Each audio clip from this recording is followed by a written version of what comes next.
today's video, we're going to show you why the W Times Square is one of the best hotel options if it's your first time in New York City or if you need to be in the surrounding area. One big favor before we dive in is to give this video a thumbs up and subscribe if you like content like this. For reference, before I get roasted in the comments, this is not my first time visiting New York and we needed to be near the Nasdaq for an event. Most people try to avoid the Times Square area after the first visit since it's so busy. Keep watching until the end if you want to see what we did on our trip. In addition to the W, we stayed at the Courtyard Marriott in Times Square and the Hilton Midtown. We'll compare all three properties. With that said, let's dive in. One huge pro of staying at the W Times Square is the location. Right downstairs is Times Square. Pro tip, if you want pictures, go downstairs at 2 a.m. and there's significantly less people than the daytime. It is surprisingly safe at night and significantly less busy, but yeah, you might want to be aware of your surroundings. The W is also a few short blocks away from the subway. We had to be in the area for some stuff, but we also took the subway to meet friends for dinner. If you're comfortable walking, Koreatown is close, or you can take the subway there, and everything is super convenient. You can basically hop on the subway and go anywhere. Next up, we have elite status. We do have platinum status with Marriott and we did get a handful of benefits, including a suite upgrade, complimentary breakfast credit, and also 4 p.m. checkout. With other hotels like the Hilton and the Courtyard Marriott, you just get a food credit and that's it. The Hilton in Midtown did have a lounge, but it was pretty mediocre. To access the executive lounge at Hilton, you do need to have diamond status or pay for it. The lounge has a variety of free beverages like coffee, water, and soda throughout the day. It's pretty spacious and it's not a bad place to work out of if the room is too gloomy for you.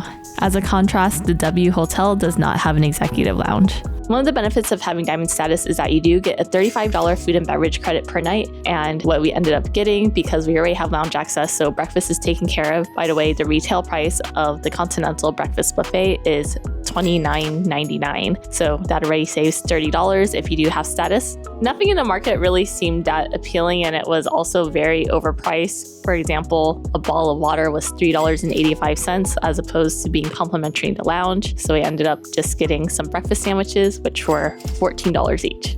Most hotels in the city have a destination fee, and they usually try to give you credits on top in order to cover it or exceed that destination fee cost. The main hope is that you don't actually use the perks, so they'll come out ahead. For the Hilton and the Courtyard Marriott, it was a food credit.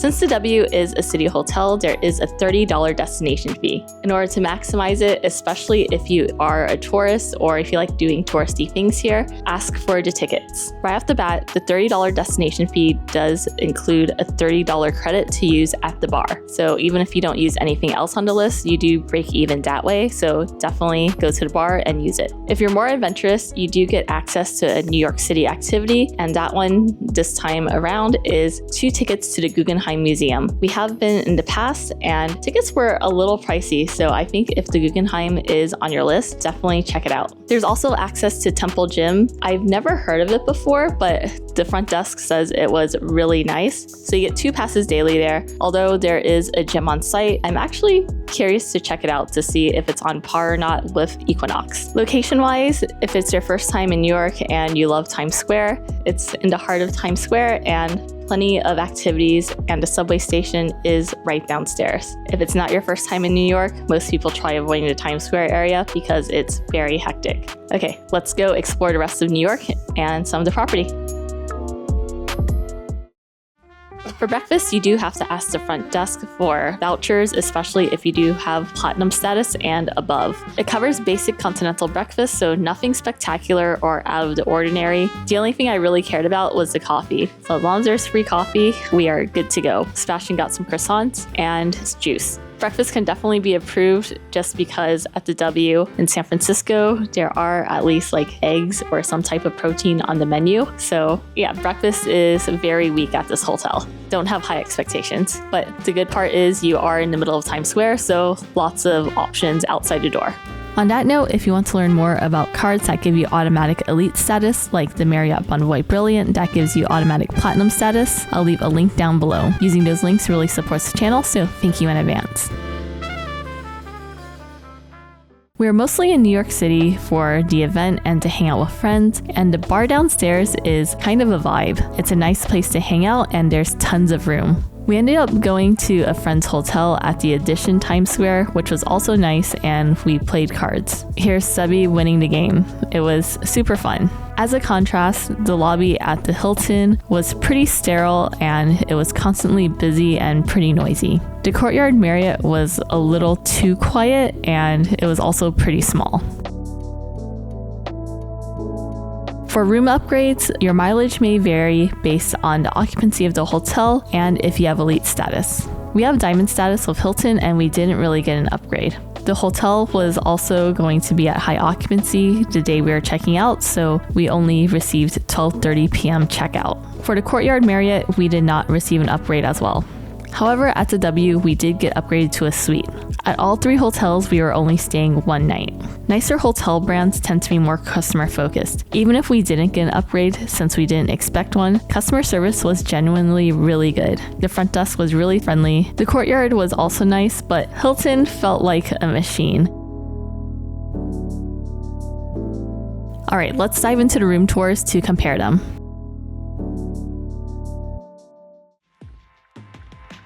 Welcome to the Hilton Midtown. The room is pretty basic, a little dated, but it is very roomy. So this is a lot bigger than most standard size hotels in New York. And the fact that you can actually lay your luggage out and you can run around here. Not high tech, a little dated, but very spacious, and I will take this space over to tech. One minor detail that I forgot about regular Hilton properties since we've been staying at the resorts lately is that there is an executive lounge. Welcome to the Courtyard Marriott in Times Square. This is a pretty standard size room, and I think it's a tiny bit smaller than the room that we had at the Hilton Midtown. Very bare bones. Yeah, a lot needs to be updated. It's not really a smart tech room, but at least there are plugs by the bed, and there is a Keurig machine. But aside from that, no special platinum privileges. They did issue a $10 credit for a welcome amenity, so it was between 500 Marriott points, which is basically nothing, or $10 in snacks. And we chose the $10, got 2 Gatorades, and yeah, that's it. And stay tuned for the review of the W. Yes, so here I believe that is an office space, and you can see the space between these two buildings and the fire escape. Do you think I can fit through that space between the buildings? I don't know. We're going to do some work stuff, explore New York, and head to the W next.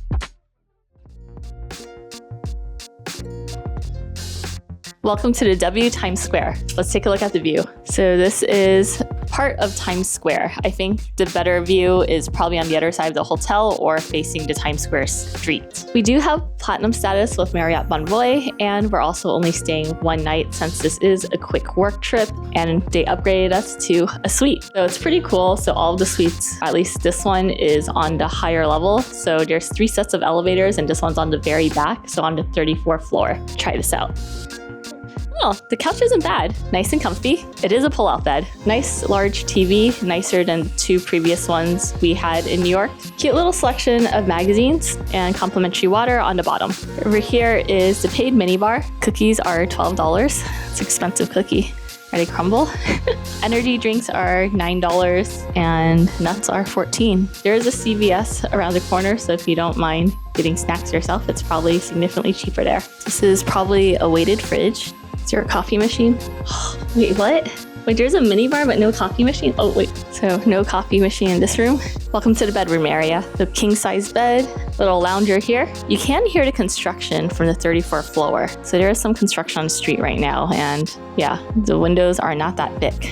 It's interesting that the 3 hotels that we've stayed at during this trip, none of them are really high tech or they haven't been modernized compared to the ones in Asia. So yeah, usually in Asia, there's a panel here where you can control all the lights, but it's all manual here. So I think New York is due for an update for the hotel rooms. The bathroom's pretty small, so this is it. Walk-in shower, and the amenities are by Skin Regimen. Shower gel and shampoos are by Aka Kappa. I didn't realize this at first, but it's actually a closet. Yeah, it's interesting because with this floor plan, you'd expect that they'd put a bathtub here instead of a secondary closet, but I guess it works. and some nice robes. Also, another TV here. Are these panels? Are they fake panels? Yeah, these are just panels. No coffee for Sebi. If we go back over here, this is a closet. So there's a safe, also the backup plan, extra toilet paper. And over here is the guest bathroom. So since it is suite, there's a part for entertaining. And if you don't want them venturing into the main bedroom area, they can use this one. But yeah, very basic sink, toilet, and no bathing things here. If you take a look at the map, we are in the largest suite on the floor.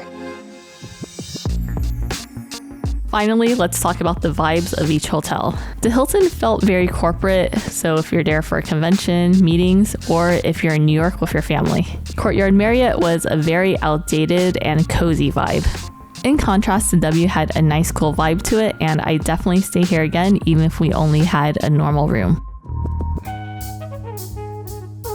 We flew to New York for a work trip. Huge thank you to Mumu for inviting us to the Nasdaq opening bell ceremony. People flew in from halfway around the world for this event. On that day, Churchill Downs was opening the market in honor of the 150 years of the Kentucky Derby. Mumu also launched its global strategic partnership with Nasdaq to provide access to premium market data. I'll leave a link below if you want to check out Mumu to get some free stocks after making a deposit of $100 or more. One of Sebi's hobbies is trying out ice baths. Our friend Shervin was hosting an ice plunge and coffee event, and we went to check it out.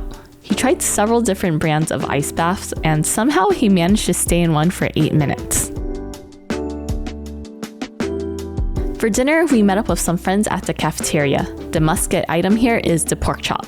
After that, we headed to the Comedy Cellar. It was our first time at the Cellar, and it was pretty good. The Comedy Cellar in New York City is a significant venue in the world of stand-up comedy, renowned for its role in the development and showcasing of numerous comedians who have gone on to achieve national and international fame. It opened in 1982 and quickly became a hub for both established comedians and newcomers to try out new material. The venue has been a launchpad for many famous comedians, including Jon Stewart, Chris Rock, Amy Schumer, and Ray Romano. Dave Chappelle is known for popping in unannounced to test new material that sometimes ends up in his Netflix specials. Pro tip, don't sit near the front if you don't want to get called out, especially the front row. After the event, we met up with some friends at Skylark, which is a rooftop bar. It has amazing views of the Empire State Building and parts of Times Square. Snacks and drinks were also great. Our must-get item every time we're in New York is Korean barbecue. This time we tried Let's Meet, which is an all-you-can-eat buffet since we had a large group of people. We headed back to Times Square and learned how to play Combio, which is a fun game of memory, luck, and math. In case you're curious what a standard room looks like, this is one of our friends' room who was staying at the W as well. It's about 288 square feet, and it's pretty spacious. Overall, we really enjoyed our stay at the W Times Square. The rooms are nice and spacious, and for the destination fee, we ended up using them on the mocktails downstairs. So each mocktail was $14 plus tax, and if you do decide to get an alcoholic drink, it is about $23 and up for alcoholic drinks. So for 2 mocktails, it's exactly $30 and some change. Out of the 3 hotels on this trip, W is definitely our favorite because it's nice, spacious, modern, and service is great. All right, and that wraps up our New York trip. If you made it this far in the video, leave a Statue of Liberty emoji in the comments below, and I'll try to heart and respond to it. My question to you is, what neighborhood do you usually stay in New York? And what are your thoughts on the various properties that we stayed at in this video? Let me and everyone know down in the comments below. See you in the next one.